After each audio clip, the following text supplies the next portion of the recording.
everyone. We're at our last set of press conference. We're here with G2 coming off their loss against Shopify. We have a few pre-submitted questions. The first one is for Mimi from Ganesh at Strafe. He says, commiseration on the match loss. Sunset was pretty competitive, especially in the first half. What do you think you could have done better this game? I could have aimed better, like in their faces, for example. I think that would have helped a lot. And I think that's basically actually it. His second question is, the game between Team Liquid and Team SMG will decide your next opponent. Who would you want to face in the next game? I rather want to play Liquid than SMG. Even though Liquid has the home crowd buff, I think that it will be a more comfortable match for us versus Liquid than SMG. Now we have a question also from Mimi from Snail at Sportskira. Similar to the first question, he says, Sunset was a close match for both teams until the second half. What do you think gave What do you think gave Shopify?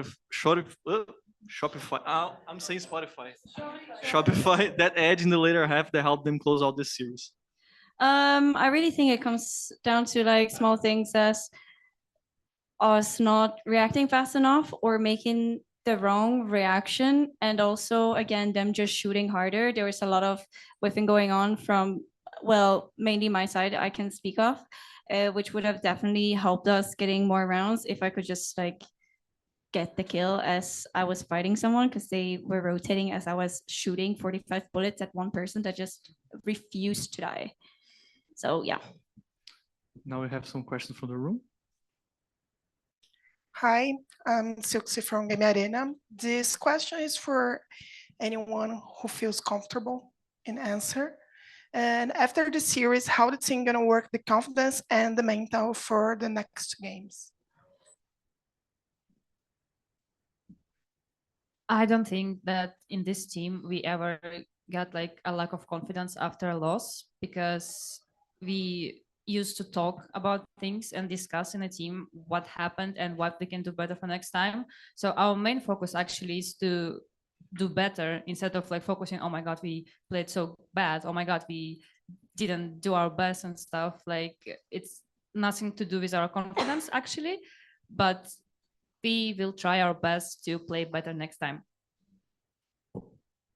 Hello, I'm Thais from VALORANT Esports, and my question is for anyone who wants to ask. And did you feel that the tech pause has affected you? The tech pause? Yeah. The technical pause? Yeah, it was too long. So Oh, it was for us, so. No, understand. No. It was Oh, not your keyboard with water. No, that was 2 minutes. No, I don't think it affected us. But I think I can speak for everyone else, honestly. But I think there were a lot of other things. What was happening than the tech pause?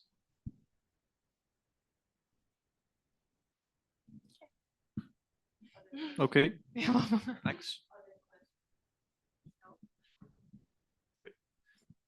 Now we have some questions from Zoom. Pedro Romero at Blix. Hi guys, commiserations on the loss. I got a question for Petra. It's more so concerning your performance.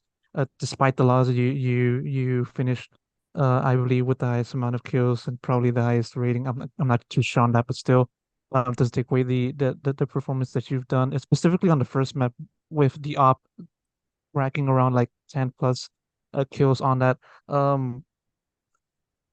It was mentioned also a little bit in between the series, in between the maps, by the Shopify's coach Effie's, about how they didn't really expect to see you perform that well on the op, and so in line with your transition into the duelist role, how much of an improvement have you done on the op specifically in that department? But I've been opping in Counter-Strike a lot actually, and I feel like this is making me feel very comfortable on the operator in Valorant. Of course, I had to get used to it a little bit because opping in Valorant is different. But yeah, I feel very comfortable on it, and the only thing I had to improve on was maybe taking the timings properly, she's being very humble. She was the best female opper in Counter-Strike, okay? The offing is her playground, okay? Next, we have Arnab from the Spike.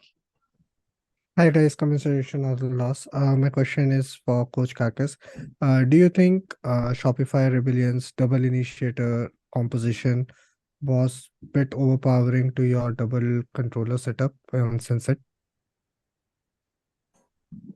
Sorry, could you repeat the last part of the question? Did you think that your double initiator composition was overpowering over Shopify's double controller setup? Oh, sorry, their double initiator on your double controller setup. I really don't think that it has something to do with the composition. It just how we played it. Like we played literally against the same composition in scrims in EMEA, and it was just fine. Obviously, like maybe Shopify was just a better team a little bit, but it was a lot of our things what we did wrong. And on micro level, I would say, for example, yeah, as Mimi mentioned before, like not reacting on the calls or like the reactions was wrong. Also not properly trading each other and letting one sentinel like Noya to kill 2 or 3 people when we're going on site. This should never happen, and it doesn't matter what comp we're playing. It's FPS game, right? And it's also about shooting. Thank you and all the best for the upcoming matches. Pedro Romero again. Yeah, I got a question for Karkis. It's similar in a way to the previous question that was just asked, but involving about the team's mistakes throughout this series. I want to know how much of those mistakes that you've seen from your perspective come from like tactical wise, and how much of it does it come from just basically performance wise, if you can understand what I'm saying. I can understand. I mean, on Ascent, I think it was both. Like our also like decisions were not right, but like also on micro level it was wrong a little bit. But on Sunset, especially on attack, when we were talking about attack, I don't think that we did that much of tactical mistakes, except of like maybe decide like having a mid-round reaction basically towards the wrong side, for example, or just going a little bit too fast. But most of the time when we went on site, it was like where there were like only 2 players playing, and I mean that's the goal, right? Like if they're playing 2-3 setup or whatever, you want to go where the least people are, and we went. But as I said before, like we just couldn't trade in many of those rounds.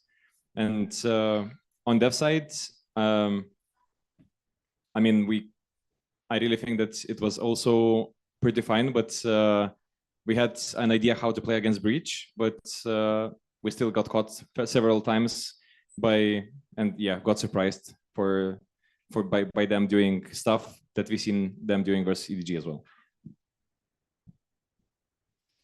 Okay, this is it for G2's press conference. Thank you so much. And Thank Shopify you. join the short.